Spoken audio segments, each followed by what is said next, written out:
बिस्मिल्लाहिर्रहमानिर्रहीम। अस्सलाम वालेकुम जी दोस्तों, सजनों ते साथियों।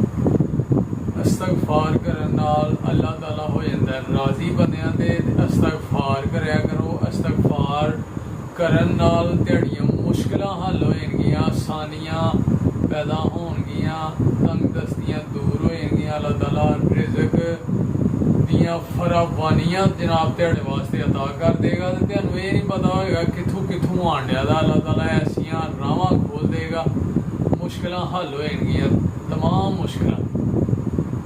ते इस्तगफार करन नाल अल्लाह ताला बेटे अदा करदा है, नहरां चला दिंदा है। अल्लाह ताला चलदियां नहरां तुहाडे वास्ते अता करेगा तुहानूं, ते बारिशां होणगियां, बाग अता करेगा अल्लाह ताला। ये अल्लाह ताला दे वादे ने इंसानां वास्ते। ते दोस्तों इस्तगफार करया करो, अल्लाह ताला नूं मनाओ। ते जिहड़े अल्लाह ताला नूं भुल जांदे ने, अल्लाह ताला दी करदे ने नाफरमानी, उन्हां वास्ते बहुत सख्त अजाब है। उन्हां वास्ते आसमान तो भी अजाब बरसदा है ते जमीन ते भी। आसमान दा अजाब की है कि आसमान तो पत्थर बरसते ने, ते नीचे वाला अजाब ये है कि जमीन जनाब जलजले आते ने ते जमीनां बंजर हो जांदियां ने, फसलां नहीं दिंदियां। हज़रत अब्दुल्ला इब्ने अब्बास रज़ी अल्लाह ताला अन्हु फरमाते ने कि उत्ते वाला अजाब ये है कि तुहाडे उत्ते ना अहल जिहड़े हुक्मरान ने ना वो मुसलत कीते जाणगे, ते थल्ले वाला अजाब ये है कि तुहाडियां औलादां जिहड़ियां ने ओह नाफरमान हो जाणगियां। ऐ सख्त अजाब ने इंसानां वास्ते जिहड़े कि अल्लाह ताला नूं भुल जांदे ने ते अल्लाह ताला दी नाफरमानी करदे।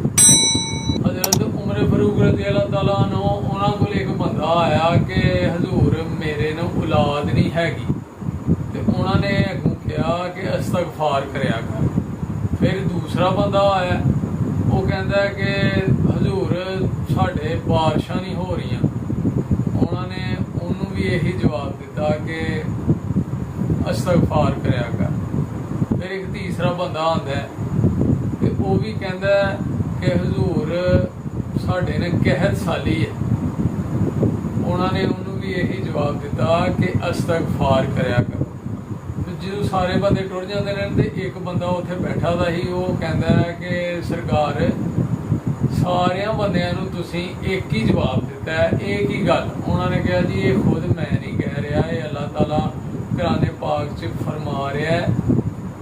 सूरह नूह जिहड़ी है ना वो पढ़ के वेखो, अल्लाह ताला उहदे च फरमांदा है कि इस्तगफार करया करो। इस्तगफार करन नाल मैं तुहानूं बेटे अता करांगा, चलदियां नहरां अता करांगा, ते बारिशां बरसावांगा, ते बाग भी अता करांगा। इन्ना कुछ अता करेगा अल्लाह ताला, कुरान पाक दे विच है। इस वास्ते अल्लाह ताला नूं याद करो, अल्लाह ताला नूं ते इस्तगफार करो। सब तो वड्डी गल है कि जी एक तो फायदा ये होएगा ना कि तुहाडे गुनाहां दी हो जाएगी माफ़ी इस्तगफार करना। दूसरा ये है कि अल्लाह ताला बेशुमार फायदे देगा, तुहानूं जनाब पता नहीं लगेगा कि अल्लाह ताला कित्थों कित्थों रिज़क देण डिया। ते तमाम मुश्किलां दे हल जिहड़े ने ना वो निकल आउणगे, राहां खुल जाणगियां तुहाडे वास्ते।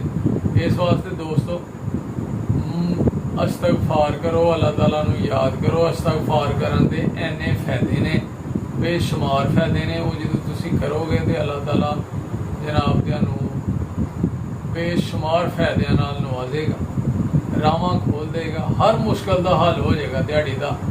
ते इस टाइम जिहड़े मुल्की हालात ने पाकिस्तान दे, इस टाइम एक इज्तमाही इस्तगफार करन दी जरूरत है तमाम पाकिस्तानियां नूं, इस मुल्क नूं, इस मुल्क वास्ते कि इस मुल्क के हालात बेहतर हो जान, हर गरीब खुशहाल हो जाए, तंगदस्तियां इत्थों मुक जान, ते हुक्मरान भी जनाब अहल हुक्मरान मुसलत कीते जान साढ़े ते।